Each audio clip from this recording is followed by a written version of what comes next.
Hi learners, I+ training സൊല്യൂഷൻ്റെ പുതിയൊരു ക്ലാസ്സിലേക്ക് കൂടി സ്വാഗതം. പലപ്പോഴും വ്യൂവേഴ്സ് ചോദിച്ച് കേൾക്കുന്ന ഒരു ചോദ്യമാണ്, എന്ത് ലക്ഷ്യം വെച്ച് പഠിക്കണം, നെറ്റ് എക്സാമിൻ്റെ കട്ട് ഓഫ് എങ്ങനെയാണ് കാൽക്കുലേറ്റ് ചെയ്യപ്പെടുന്നത്, JRF ലഭിക്കുവാൻ വേണ്ടി എത്ര സ്കോർ ചെയ്യണം, ഇനി നോർമലൈസേഷൻ എന്നൊരു പ്രൊസീജിയറിനെ പറ്റി കേൾക്കുന്നു, പെർസെൻറ്റൈൽ സ്കോർ കണ്ടെത്തുവാൻ വേണ്ടി. അതെന്താണ് സംഭവം? ഇതിൻ്റെ എല്ലാം ഉത്തരമാണ് ഈ വീഡിയോയിലൂടെ നൽകുന്നത്. ഒന്നാമതായി, എന്ത് ലക്ഷ്യം അല്ലെങ്കിൽ എന്ത് കട്ട് ഓഫ് എന്നുള്ള ചോദ്യത്തിന്റെ മറുപടിയാണ് പല സബ്ജക്റ്റിനും കാറ്റഗറിക്കും അനുസരിച്ച് 45 മുതൽ 75-ലധികം 76-ഉം 78-ഉം ഒക്കെ JRFന് കട്ട് ഓഫ് വന്ന സബ്ജക്റ്റുകൾ 2019 ഡിസംബറിലെ കട്ട് ഓഫ് സ്കോർ നോക്കിയാൽ നമുക്ക് കാണാൻ സാധിക്കും. JRFനാണ് കേട്ടോ 75-ന് മുകളിലേക്ക് കട്ട് ഓഫ് പോകുന്നത് പല സബ്ജക്റ്റുകൾക്കും. അതോടൊപ്പം തന്നെ ചില റിസർവ്ഡ് കാറ്റഗറികൾക്ക്, ശാരീരികമായ ബുദ്ധിമുട്ടുകൾ അനുഭവിക്കുന്നവർക്ക്, ദിവ്യാംഗ്, അങ്ങനെയുള്ള കാറ്റഗറികൾക്കൊക്കെ പലപ്പോഴും 35-ഉം 36-ഉം ഒക്കെ കട്ട് ഓഫ് വരുന്നതും കാണാം. അതുകൊണ്ട് കട്ട് ഓഫ് എന്തായിരിക്കുമെന്നുള്ള ചോദ്യത്തിന് ഉത്തരം ഓരോരുത്തർക്കും വളരെ സ്പെസിഫിക് ആയിട്ടുള്ള ചോദ്യവും അതിനുള്ള ഉത്തരവുമായിരിക്കുമെന്ന് ഓർക്കുക. നിങ്ങൾക്ക് നിങ്ങളുടെ കട്ട് ഓഫ് എന്താണെന്ന് മനസ്സിലാക്കണമെങ്കിൽ കഴിഞ്ഞ ഒരു 2-3 വർഷത്തെ പരീക്ഷയുടെ കട്ട് ഓഫുകൾ പരിശോധിക്കുകയും നിങ്ങളുടെ കാറ്റഗറിക്ക് അനുസൃതമായി എത്രയാണ് കട്ട് ഓഫ് എന്ന് കണ്ടെത്തി വെക്കുകയും ചെയ്യാം. പൊതുവെ പറഞ്ഞാൽ കഴിഞ്ഞ കുറച്ച് വർഷങ്ങളായി കട്ട് ഓഫിൽ ഒരു ഇൻക്രീസിങ് ട്രെൻഡാണ് കാണുന്നത്. കൂടുതൽ ആളുകൾ ഈ പരീക്ഷയ്ക്കായിട്ട് നന്നായി പ്രിപ്പയർ ചെയ്ത് വന്ന് എഴുതുന്നത് കൊണ്ട് കോമ്പറ്റീഷൻ കൂടുകയും കട്ട് ഓഫ് ഉയരുകയും ചെയ്യുന്നുണ്ട്. അങ്ങനെ നിങ്ങൾ കണ്ടെത്തിയ കട്ട് ഓഫ്, ആവറേജ് ആയിട്ട് കഴിഞ്ഞ 2-3 വർഷത്തിന്റെ ഒരു കട്ട് ഓഫ് കണ്ടെത്തി കഴിഞ്ഞാൽ അതിന് മുകളിൽ ഒരു 3%, 5% വരെ സ്കോർ ചെയ്യുവാൻ എയിം ചെയ്ത് പഠിക്കണം. ഒരു ലക്ഷ്യമില്ലാത്ത പഠനം റിസൾട്ട് ഉണ്ടാക്കാനുള്ള ചാൻസ് വളരെ കുറവാണ്. നമുക്ക് എന്താണ് വേണ്ടതെന്ന് അറിയുന്നതും അതിനെ മുന്നിൽ കണ്ട് അത് വിഷ്വലൈസ് ചെയ്ത് പഠിക്കുന്നതും നമ്മുടെ പഠനത്തെ ബൂസ്റ്റ് ചെയ്യും. അത് മാത്രം മതിയെന്നല്ല, അതിനുശേഷം നന്നായി പഠിക്കുക കൂടി ചെയ്താൽ റിസൾട്ട് എന്താണ് അല്ലെങ്കിൽ എന്ത് ലക്ഷ്യത്തിന് വേണ്ടിയാണ് പഠിക്കുന്നതെന്ന് അറിയാത്തൊരു വ്യക്തി പഠിക്കുന്നതിനേക്കാളും വിജയശതമാനം നിങ്ങൾക്കായിരിക്കും എന്നുള്ള കാര്യം തീർച്ചയാണ്. അതുകൊണ്ട് ഇന്ന് തന്നെ കഴിഞ്ഞ 2-3 വർഷത്തെ നിങ്ങളുടെ കാറ്റഗറിയിലും സബ്ജക്റ്റിലുമുള്ള കട്ട് ഓഫ് ഗൂഗിളിൽ വെറുതെ അടിച്ചു കൊടുത്താൽ മതി. 2019 December cut offs, UGC net 2019 June cut off എന്ന് അടിച്ചു കൊടുത്താൽ തന്നെ പല വെബ്സൈറ്റുകളും ഈ കട്ട് ഓഫ് മാർക്കുകൾ ലിസ്റ്റായിട്ട് ടാബുലേറ്റ് ചെയ്ത് പബ്ലിഷ് ചെയ്തിരിക്കുന്നത് നിങ്ങൾക്ക് കാണാം. അങ്ങനെ തീർച്ചയായിട്ടും നിങ്ങളുടെ ലക്ഷ്യം എന്താണെന്ന് ഇന്ന് തന്നെ ഐഡന്റിഫൈ ചെയ്ത് അതിനെ ലക്ഷ്യമാക്കി പഠിക്കുക. എന്തിനാണ് ഇനി 3 മുതൽ 5% കൂടുതൽ എയിം ചെയ്യാൻ പറയുന്നത്? നമ്മുടെ എയിം എപ്പോഴും കുറച്ച് മുകളിലായിരിക്കണം, ഒന്നാമത്തെ കാര്യം.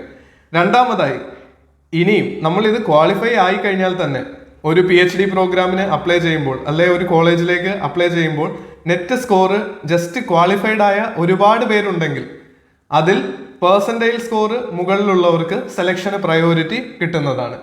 അത് മാത്രമല്ല, കഴിഞ്ഞ വർഷത്തേക്കാൾ ഉയർന്നൊരു കട്ട് ഓഫ് ആണ് ഈ വർഷം വരുന്നതെങ്കിൽ അത് നേടുവാൻ നമ്മൾ എപ്പോഴും എയിം ചെയ്യുന്നത് കുറച്ച് ഹയർ സൈഡിലേക്ക് ആവുന്നതാണ് നല്ലത്. ഇനി എങ്ങനെയാണ് റിസൾട്ട് കാൽക്കുലേറ്റ് ചെയ്യുന്നത് നമുക്ക് നോക്കാം. കട്ട് ഓഫ് കാൽക്കുലേറ്റ് ചെയ്യുന്നതിന്റെ പ്രൊസീജിയർ എന്താണ്? ഇൻഫർമേഷൻ ബുള്ളറ്റിൻ UGC നെറ്റ് പരീക്ഷയ്ക്ക് മുമ്പായി UGCയും NTA-യും കൂടി ചേർന്ന് പുറത്തിറക്കാറുണ്ട്. നിങ്ങൾക്ക് ഈ ഡോക്യുമെന്റ് ഡൗൺലോഡ് ചെയ്യുന്നതിനുള്ള, ഇത് പബ്ലിക്കലി അവൈലബിൾ ആയിട്ടുള്ള ഒഫീഷ്യൽ ഡോക്യുമെന്റിൽ നിന്ന് എടുത്തിട്ടുള്ള സ്ക്രീൻഷോട്ടുകളാണ്. ഈ ഒറിജിനൽ ഡോക്യുമെന്റിന്റെ 11ാമത്തെ സെക്ഷനിൽ പേജ് നമ്പർ 17, 18 and 19 ആ 3 പേജുകളിൽ പറയുന്ന കാര്യമാണ് ഞാൻ ഇവിടെ എക്സ്പ്ലെയിൻ ചെയ്യുന്നത്. നിങ്ങൾക്ക് ഈ ഒറിജിനൽ ഡോക്യുമെന്റ് തീർച്ചയായിട്ടും വായിച്ചു നോക്കാവുന്നതാണ്, വായിച്ചിരിക്കേണ്ടതുമാണ്. ഏത് പരീക്ഷ എഴുതുന്നതിന് മുമ്പും അതിന്റെ ഇൻഫർമേഷൻ ബുള്ളറ്റിൻ വായിക്കുക, PYQs ചെക്ക് ചെയ്യുക എന്നുള്ളതും സിലബസ് ഡൗൺലോഡ് ചെയ്യുക എന്നുള്ളതിനോടൊപ്പം പ്രാധാന്യമുള്ള കാര്യമാണ്. ഒന്നാമത്തെ സ്റ്റെപ്പാണ് നമ്പർ ഓഫ് കാൻഡിഡേറ്റ്സിനെ എങ്ങനെ തിരഞ്ഞെടുക്കുന്നു എന്നുള്ളത്.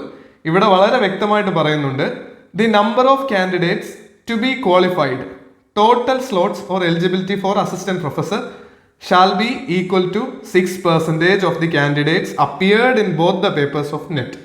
അപ്ലൈ ചെയ്തവരുടെ അല്ല, ഒരു പേപ്പർ മാത്രം എഴുതിയവരുടെ അല്ല, 2 പേപ്പറും എഴുതിയവരിൽ നിന്ന് തിരഞ്ഞെടുത്ത 6% പേർക്കാണ് അസിസ്റ്റന്റ് പ്രൊഫസർ ആവാനുള്ള സ്ലോട്ട് നൽകുന്നത്. ഈ 6% നിന്ന് തന്നെയാണ് അസിസ്റ്റന്റ് പ്രൊഫസർ ആവാൻ ക്വാളിഫൈഡ് ആയ കുറച്ചു പേർക്കാണ് JRF നൽകുന്നത്. അടുത്തതായി പറയുന്നു, the total slot shall be allocated to different categories. Reservation അനുസരിച്ച് ജനറൽ ആണോ OBC ആണോ എന്നൊക്കെ അലോട്ട് ചെയ്യുന്നത് ഗവൺമെന്റ് ഓഫ് ഇന്ത്യയുടെ റിസർവേഷൻ പോളിസി അനുസരിച്ചാണ്. EWS ഈ അടുത്താണ് ഇൻട്രൊഡ്യൂസ്ഡ് ആയത്.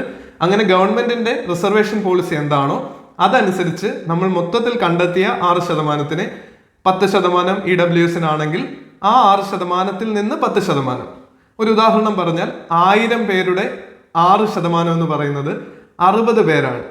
60 പേർക്കാണ് മൊത്തമായിട്ടും നെറ്റിന്റെ റിസൾട്ട് അനൗൺസ് ചെയ്യുമ്പോൾ കട്ട് ഓഫിന് മുകളിൽ അസിസ്റ്റന്റ് പ്രൊഫസർ ആവാൻ ക്വാളിഫൈഡ് ആകുന്നത്. ആ 60ന്റെ 10%, അതായത് 6 പേർക്കായിരിക്കും ഇപ്പോഴത്തെ നിയമം അനുസരിച്ച് EWSന് എലിജിബിലിറ്റി ഉണ്ടാവുക.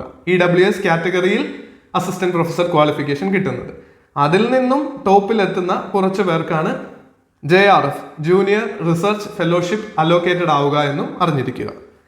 അടുത്ത സ്റ്റെപ്പാണ്, in order to be considered for JRF and eligibility for assistant professor and for assistant professor, the candidate must have appeared both the papers and secured at least 40% aggregate marks in both the papers taken together for general category and at least 35% aggregate marks in both the papers taken together for all candidates belonging to the following reservation categories.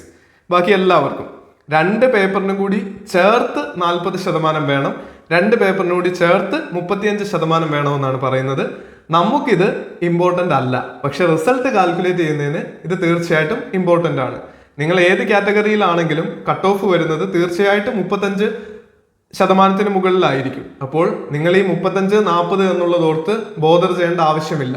2 പേപ്പറിനും കൂടി ചേർത്താണ് ഇവിടെ category പറയുന്നത്. അതുകൊണ്ട് paper 1, paper 2 എന്ന് separate categorisation ഇല്ല എന്ന് ഈ information ബുള്ളറ്റിനനുസരിച്ച് മനസ്സിലാക്കിയിരിക്കുക. 2020 എക്സാമിന് മുന്നോടിയായി പ്രസിദ്ധീകരിച്ച ഈ വർഷത്തെ അപ്ഡേറ്റഡ് ഇൻഫർമേഷൻ ബുള്ളറ്റിനിലുള്ള ഡീറ്റെയിൽസ് ആണ് ഇത്. അടുത്തതായി, the number of candidates to be declared qualified in any subject in a particular category is derived as per methodology illustrated below. ഇത് കുറച്ച് കൺഫ്യൂസിംഗ് ആയിട്ടുള്ള കാര്യമാണ്. എങ്ങനെയാണ് ഒരു പ്രത്യേക സബ്ജക്റ്റിലെ ആളുകളെ തിരഞ്ഞെടുക്കുന്നത്? പറഞ്ഞു, എക്സാം 10 ലക്ഷം പേരോ അല്ലെങ്കിൽ നമ്മുടെ ഉദാഹരണത്തിൽ പറഞ്ഞതുപോലെ 1000 പേര് എഴുതിയതിൽ കൊമേഴ്സുകാരുണ്ടാവും, മലയാളംകാരുണ്ടാവും, സംസ്കൃതം എടുത്തവരുണ്ടാവും, എക്കണോമിക്സ് എടുത്തവരുണ്ടാവും. ആകെ 6% പേർക്ക് അസിസ്റ്റന്റ് പ്രൊഫസർഷിപ്പ് കൊടുക്കുമെന്ന് പറഞ്ഞു. ഇത് ഓരോ കാറ്റഗറിയിലും എങ്ങനെ തീരുമാനമെടുക്കുമെന്നാണ് ഇവിടെ പറയുന്നത്. Number of candidates to be declared qualified for eligibility for assistant professor in the subject economics for the scheduled caste category. Scheduled caste എന്ന കാറ്റഗറിയിൽ എക്കണോമിക്സ് ഇതെടുത്തവർക്ക് എത്ര പേർക്ക് അസിസ്റ്റന്റ് പ്രൊഫസർഷിപ്പ് കൊടുക്കണം? മൊത്തം 6% പേർക്കേ കൊടുക്കാൻ സാധിക്കുകയുള്ളൂ, ഈ പരീക്ഷ എഴുതിയ 2 സബ്ജക്റ്റും കൂടി എഴുതിയ എല്ലാവരിൽ നിന്നും. എന്നാൽ എക്കണോമിക്സ് പരീക്ഷ എഴുതിയ SC കാറ്റഗറിയിൽപ്പെട്ട എത്ര പേർക്ക് കൊടുക്കണമെന്നുള്ളത് തീരുമാനിക്കുന്നത് ഈ പറയുന്ന ഫോർമുല അനുസരിച്ചാണ്. ഇത് വളരെ എളുപ്പമുള്ള ഫോർമുലയാണ്. നമ്മൾ ആദ്യമായിട്ട് എക്കണോമിക്സിൽ 35% മുകളിൽ സ്കോർ ചെയ്ത SCക്കാർ എത്ര പേരുണ്ടെന്ന് നോക്കും. ഇതുകൊണ്ടാണ് ഞാൻ പറഞ്ഞത് 35%, 40% പരീക്ഷ എഴുതുന്നവർക്ക് ഇമ്പോർട്ടൻ്റ് അല്ലെങ്കിൽ പോലും റിസൾട്ട് കാൽക്കുലേറ്റ് ചെയ്യാൻ അത് ഇമ്പോർട്ടൻ്റ് ആണ്. ഈ percentage number of slot for economics for SC category students എന്നത് കണ്ടെത്തുന്നത് പരീക്ഷ എഴുതിയ എല്ലാവരുടെ എണ്ണം നോക്കിയിട്ടല്ല.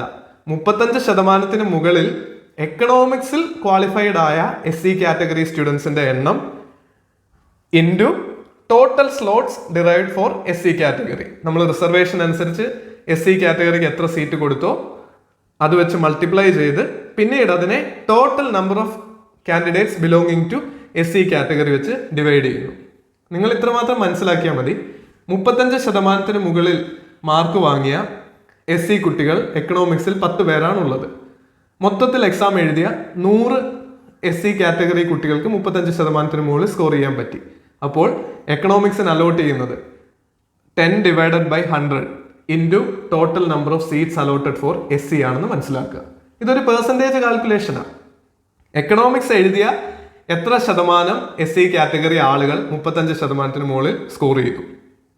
Total number of SC category students 35% score ചെയ്തവരെ കമ്പയർ ചെയ്യുമ്പോൾ ആ പെർസെൻറ്റേജ് കിട്ടിക്കഴിഞ്ഞാൽ ടോട്ടൽ SCക്ക് അലോട്ട് ചെയ്തതിൽ നിന്ന് അത്രയും ശതമാനം സ്ലോട്ടുകൾ എക്കണോമിക്സിന് വേണ്ടി മാറ്റിവെക്കും. ഇപ്പോൾ SC കാറ്റഗറിക്ക് മൊത്തം സീറ്റ് 100 ആണ്. അങ്ങനെയാണെങ്കിൽ 10 സീറ്റ് എക്കണോമിക്സിലെ SC കുട്ടികൾക്ക് കൊടുക്കും. കാരണം എന്താ? 35% മുകളിൽ ക്വാളിഫൈഡ് ആയ SC കാറ്റഗറിക്കാരിൽ 10% എക്കണോമിക്സ് പരീക്ഷ എഴുതി ക്വാളിഫൈഡ് ആയവരാണ്. അതായത് ക്വാളിഫൈഡ് ആകുന്നവർ 35, ജനറൽ കാറ്റഗറി ആണെങ്കിൽ 40%. അവർ ഏറ്റവും കൂടുതൽ ഏത് സബ്ജക്റ്റ് ആണോ എഴുതിയത് അവർക്കായിരിക്കും ഏറ്റവും കൂടുതൽ അസിസ്റ്റന്റ് പ്രൊഫസർ സ്ലോട്ട് കിട്ടുന്നത്. ന്യായമായ കാര്യമാണല്ലോ. പരീക്ഷ കൂടുതൽ എഴുതുന്നവരല്ല, ക്വാളിഫൈഡ് ആകുന്നവരുടെ എണ്ണം ബേസ് ചെയ്താണ് ഇത് തീരുമാനിക്കുന്നതെന്ന് മാത്രമാണ് ഈ സ്റ്റെപ്പിൽ പറയുന്നത്. The aggregate percentage of the 2 papers corresponding to number of slots arrived at shall determine the qualifying cut off. ഇതനുസരിച്ചാണ് ക്വാളിഫയിങ് കട്ട് ഓഫ് തീരുമാനിക്കുന്നത്. നമ്മൾ ഇപ്പോൾ ഇത്രയും സ്ലോട്ടുകൾ കൊടുക്കണമെന്ന് തീരുമാനിച്ചു. ഇനി എന്ത് ചെയ്യും? അടുത്ത സ്റ്റെപ്പായിട്ട് ഒരു കട്ട് ഓഫ് തീരുമാനിക്കണം, NTA-ക്കും UGC-ക്കും കൂടി ചേർന്ന്. അപ്പോൾ NTA തീരുമാനിക്കുന്ന കട്ട് ഓഫ് എങ്ങനെയായിരിക്കും? 68 വെച്ചതെങ്കിൽ അതിന് മുകളിൽ ഇത്രയും എണ്ണം സ്റ്റുഡൻസ് വരും. ആ എണ്ണം അനുസരിച്ചാണ് ക്വാളിഫയിങ് കട്ട് ഓഫ് മാർക്ക് തീരുമാനിക്കുന്നത്. ഇതുപോലെ മറ്റ് സബ്ജക്റ്റുകൾക്കും കൺസിഡർ ചെയ്യുമെന്ന് താഴെ എഴുതിയിട്ടുണ്ട്. ഇനി അടുത്ത സ്റ്റെപ്പാണ് JRF ക്വാളിഫൈഡ് ആയവരെ കണ്ടെത്തുക എന്നുള്ളത്. ഇതെങ്ങനെയാണ് കണ്ടെത്തുന്നത്?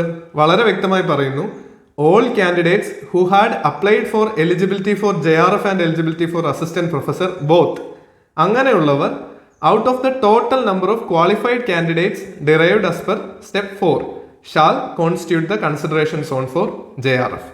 ഈ നാലാമത് സെലക്ട് ആയവരിൽ നിന്ന് 2നും കൂടി അപ്ലൈ ചെയ്യുന്നവരെ മാത്രമേ സ്റ്റെപ്പ് 5ലേക്ക് പരിഗണിക്കൂ. ഇവിടെ വളരെ വ്യക്തമായിട്ട് പറയുന്നുണ്ട്, അസിസ്റ്റന്റ് പ്രൊഫസർഷിപ്പിന് കിട്ടിയവരിൽ നിന്ന് 2 കാറ്റഗറി കൂടി JRF-ന് കൂടി അപ്ലൈ ചെയ്ത് എലിജിബിലിറ്റി ഉള്ളവരെ മാത്രമേ തുടർന്ന് പരിഗണിക്കുകയുള്ളൂ എന്ന്. 6ാമത്തെ സ്റ്റെപ്പിൽ പറയുന്നു, the total number of slots available for awarding JRF is allocated among different categories as per the reservation policy of Government of India. The procedure for subject wise come category wise allocation of JRF slots is illustrated below. ഗവൺമെന്റിന്റെ reservation policy അനുസരിച്ചാണ് ഇവിടെ JRF നൽകുന്നതിനും division തീരുമാനിച്ചിരിക്കുന്നത്. ഇതും മുൻപ് കണ്ടതുപോലെ അതേപോലെ തന്നെയാണ് ഇവിടെയും കാൽക്കുലേറ്റ് ചെയ്യുന്നത്. Number of candidates belonging to ST category who have opted for JRF and qualified for eligibility for assistant professor. മുൻപ് നമ്മൾ 35% അല്ലെങ്കിൽ 40% എന്നുള്ള ക്വാളിഫിക്കേഷൻ കട്ട് ഓഫ് കടന്നവരെ ബേസ് ചെയ്താണ് ഓരോ വിഷയത്തിനും സ്ലോട്ട് അനുവദിച്ചതെങ്കിൽ ഇവിടെ നെറ്റ് അസിസ്റ്റന്റ് പ്രൊഫസർഷിപ്പിന് ക്വാളിഫൈഡ് ആയവർ ഒരു സബ്ജക്റ്റിൽ എത്ര എണ്ണമുണ്ടോ അതനുസരിച്ചാണ് ഇവിടെ എത്ര സ്ലോട്ട് JRF ഈ സബ്ജക്റ്റിന് കൊടുക്കണമെന്ന് തീരുമാനിക്കുന്നത്. ഇവിടെയും aggregate percentage of 2 paper score corresponding to the number of JRF slots arrived at shall determine qualifying cut off. ആദ്യം എത്ര എണ്ണം ആളുകൾക്ക് കൊടുക്കണമെന്ന് തീരുമാനിച്ചിട്ടാണ് കട്ട് ഓഫ് തീരുമാനിക്കുന്നതെന്ന് മനസ്സിലാക്കി വെക്കുക. ഇതുപോലെ മറ്റ് സബ്ജക്റ്റുകൾക്കും JRF ആർക്കൊക്കെ കൊടുക്കണമെന്ന് കണ്ടെത്തുന്നു. അടുത്ത സ്റ്റെപ്പാണ് നോർമലൈസേഷൻ എന്താണെന്ന് പറയുന്നത്. നമ്മളിപ്പോൾ JRF-ഉം അസിസ്റ്റന്റ് പ്രൊഫസർഷിപ്പും കൊടുക്കേണ്ടവരുടെ കട്ട് ഓഫ് കണ്ടെത്തി. ഇനിയും ഈ കട്ട് ഓഫ് കണ്ടെത്തുന്നതിനോടൊപ്പം തന്നെ നടക്കുന്ന ഒരു പ്രൊസീജിയറാണ്, അല്ലെങ്കിൽ കട്ട് ഓഫ് കണ്ടെത്തുന്നതിന് മുൻപായിട്ട് നടത്തുന്ന ഒരു പ്രൊസീജിയറാണ് നോർമലൈസേഷൻ എന്ന് മനസ്സിലാക്കിയിരിക്കുക. ഇതെന്തിനാ ചെയ്യുന്നത്? പേപ്പർ 1 പല സ്ലോട്ടുകളായിട്ടാണ് നടക്കുന്നതെന്ന് നിങ്ങൾക്ക് എല്ലാവർക്കും അറിയാം. എക്സാം എഴുതിയിട്ടുള്ള എല്ലാവർക്കും അറിയാം, അല്ലെങ്കിൽ ഇതിനെപ്പറ്റി ബേസിക് ധാരണയുള്ളവർക്കും അറിയാം. കമ്പ്യൂട്ടർ ബേസ്ഡ് ടെസ്റ്റ് ആയതുകൊണ്ട് തന്നെ എല്ലാവർക്കും പേപ്പർ 1 ഒരേ സമയത്ത് എഴുതാൻ പറ്റില്ല. ഇത് പല ദിവസങ്ങളായി മോർണിംഗ് ഷിഫ്റ്റ്, ഈവനിങ് ഷിഫ്റ്റ്, പല സ്ലോട്ടുകളായിട്ട് നടക്കുന്ന ടെസ്റ്റാണ്. അപ്പോൾ പേപ്പർ 1ന്റെ ചോദ്യങ്ങളും വ്യത്യസ്തമായിരിക്കും. നമുക്കൊരു ഡിസഡ്വാൻറ്റേജ് ഉണ്ടാകാതിരിക്കാനുള്ള ഒരു ടെക്നീക്കാണ് നോർമലൈസേഷൻ എന്ന് മനസ്സിലാക്കിയിരിക്കുക. എളുപ്പമുള്ള പേപ്പർ കിട്ടിയവർക്ക് കൂടുതൽ പെർസെൻറ്റേജും ബുദ്ധിമുട്ടുള്ള പേപ്പർ കിട്ടിയവർക്ക് കുറഞ്ഞ മാർക്കും കിട്ടുന്നത് ഒഴിവാക്കാൻ വേണ്ടിയാണ് സ്കോർ നോർമലൈസ് ചെയ്യുന്നത്. അതിന്റെ ടെക്നിക്കൽ ഡീറ്റെയിൽസിലേക്ക് നമ്മൾ അധികം പോകേണ്ട ആവശ്യമില്ല. ഇവിടെ 2ാമത്തെ B-യിൽ പറയുന്നുണ്ട്, അനക്ഷർ 9-ൽ ഇത് ഡീറ്റെയിൽഡ് ആയിട്ട് കൊടുത്തിട്ടുണ്ട്. അതൊന്നും നോക്കി നിങ്ങളുടെ സമയം കളയണ്ട. പരീക്ഷ എഴുതുന്നതിൽ മാർക്കുകൾ 2 കൂട്ടർക്കും 2 ഹോളിൽ ഇരുന്നവർക്കെന്ന് അസ്യൂം ചെയ്യാം നമുക്കല്ലെങ്കിൽ 2 സ്ലോട്ടിൽ എഴുതിയവരുടെ മാർക്കുകൾ വളരെ ഡിഫറെന്റ് ആണെങ്കിൽ ഇവിടെ ഡിയിൽ പറയുന്നുണ്ട്, in the event of the percentiles for the multiple shift being dissimilar unequal the lowest will be eligibility cut off for that category for all candidates. 10 shift ഉണ്ട്, അതിൽ ഒരു ഷിഫ്റ്റിന്റെ മാർക്ക് മാത്രം കൺസിഡറബിളി കുറവാണ്. സാധാരണഗതിയിൽ അങ്ങനെ സംഭവിക്കാൻ സാധ്യത വളരെ കുറവാണ്. ഇവർ ചോദ്യങ്ങൾ സെലക്ട് ചെയ്യുന്നത് തന്നെ ഒരേ ഡിഫിക്കൽട്ടി ലെവൽ എല്ലാവർക്കും കിട്ടാൻ വേണ്ടിയാണ്. ഇൻ കേസ് അങ്ങനെ സംഭവിച്ചില്ല, ഒരു സ്ലോട്ടിന് മൊത്തത്തിൽ മാർക്ക് കുറഞ്ഞെങ്കിൽ ആ മാർക്ക് കുറഞ്ഞ മാർക്കായിരിക്കും കട്ട് ഓഫ് ക്രൈറ്റീരിയ ആയിട്ട് സെറ്റ് ചെയ്യുക. അതുകൊണ്ട് തന്നെ ആർക്കും നോർമലൈസ് ചെയ്യുമ്പോൾ നഷ്ടമൊന്നും സംഭവിക്കുന്നില്ല എന്നും മനസ്സിലാക്കാം. അതോടൊപ്പം നിങ്ങളുടെ സ്കോർ കാർഡിൽ NDA സ്കോർ എന്ന് പറയുന്നതാണ് ആ പെർസെൻറ്റൈൽ സ്കോർ. ഒരു 5 ഡെസിമൽ പ്ലേസിൽ അക്യുറേറ്റ് ആയിട്ടുള്ള ഒരു പെർസെൻറ്റൈൽ സ്കോറും നിങ്ങളുടെ സബ്ജക്ട് വൈസ് സ്കോറിന്റെ കൂടെ സ്കോർ കാർഡിൽ കൊടുക്കും. ഏതെങ്കിലും ഒരു പ്രത്യേക സന്ദർഭത്തിൽ നിങ്ങൾ അപ്ലൈ ചെയ്യുന്ന ഏതെങ്കിലും ഒരു പോസ്റ്റിലേക്കോ റിസർച്ച് ഫീൽഡിൽ അഡ്മിഷൻ കിട്ടാൻ വേണ്ടിയിട്ടോ 1000 കാൻഡിഡേറ്റ്സ് ഉണ്ട്, അല്ലെങ്കിൽ സ്ലോട്ടിനേക്കാൾ കൂടുതൽ കാൻഡിഡേറ്റ്സ് ഉണ്ടെങ്കിൽ ഈ പെർസെൻറ്റൈൽ സ്കോർ പരിഗണിച്ചായിരിക്കും അഡ്മിഷൻ നിങ്ങൾക്ക് നൽകുക എന്നുള്ളതിന് വേണ്ടിയാണ് പെർസെൻറ്റൈൽ സ്കോറും സ്കോർ കാർഡിൽ കൊടുക്കുന്നത്. അപ്പോൾ നമ്മൾ വളരെ ഡീറ്റെയിൽഡ് ആയിട്ട് എന്താണ് സ്കോർ കാർഡ് എന്നും അതിൽ വരുന്ന പെർസെൻറ്റൈൽ സ്കോർ എന്താണ്, നോർമലൈസേഷൻ എന്താണ്, കട്ട് ഓഫ് എങ്ങനെയാണ് തീരുമാനിക്കുന്നത്, നിങ്ങൾക്ക് എത്ര കട്ട് ഓഫ് ആണ് വേണ്ടത് എന്ന് കണ്ടെത്തേണ്ട രീതി എങ്ങനെയാണെന്ന് എക്സ്പ്ലെയിൻ ചെയ്തിട്ടുണ്ട്. ഇന്ന് തന്നെ നിങ്ങളുടെ പാർട്ടായിട്ടുള്ള റിസർച്ച് നടത്തുക. നിങ്ങൾക്ക് വേണ്ട പെർസെൻറ്റേജ് സ്കോർ എത്രയാണെന്ന് കണ്ടെത്തുക. പെർസെൻറ്റൈൽ ഒരിക്കലും നിങ്ങൾക്ക് കണ്ടെത്താൻ സാധിക്കില്ല. അത് പരീക്ഷ എഴുതുന്ന ആളുകളിൽ നിങ്ങളുടെ റിലേറ്റീവ് പൊസിഷൻ എത്രയാണെന്നാണ് പെർസെൻറ്റൈൽ പറയുന്നത്. പെർസെൻറ്റേജ് അബ്സല്യൂട്ട് ആയിട്ടാണ് പറയുന്നത്. 100 നിങ്ങൾക്ക് 50 കിട്ടി, 50%. പക്ഷെ 50 മാർക്ക് കിട്ടിയ ആൾ 50% ആവണമെന്നില്ല. പെർസെൻറ്റൈൽ സ്കോർ 50 ആണെന്ന് പറഞ്ഞാൽ ആ പരീക്ഷ എഴുതി റിസൾട്ട് അനൗൺസ് ചെയ്തവരിൽ 50% പേർ നിങ്ങളുടെ താഴെയും 50% പേർ നിങ്ങളുടെ മുകളിലുമാണെന്നാണ്. നിങ്ങളുടെ പെർസെൻറ്റൈൽ 99 ആണെന്ന് പറഞ്ഞാൽ ആ പരീക്ഷ എഴുതിയതിൽ 99% ആളുകൾ നിങ്ങളുടെ സ്കോറിനേക്കാൾ താഴെ സ്കോർ ചെയ്തു എന്ന് മാത്രമാണ് അർത്ഥം. ഇവിടെ ഡീറ്റെയിൽഡ് ആയിട്ട് പറയുന്നുണ്ട്. ഈ എക്സാമ്പിൾ നിങ്ങൾക്ക് ആവശ്യമെന്ന് തോന്നുന്നെങ്കിൽ വായിച്ചു നോക്കി മനസ്സിലാക്കാവുന്നതാണ്. ക്ലാസ് ഇത്രയും നേരം കേട്ട എല്ലാവർക്കും പ്രത്യേകം നന്ദി. ക്ലാസ് ഇഷ്ടമായെങ്കിൽ തീർച്ചയായിട്ടും ലൈക്ക് ചെയ്യുക. Thank you so much.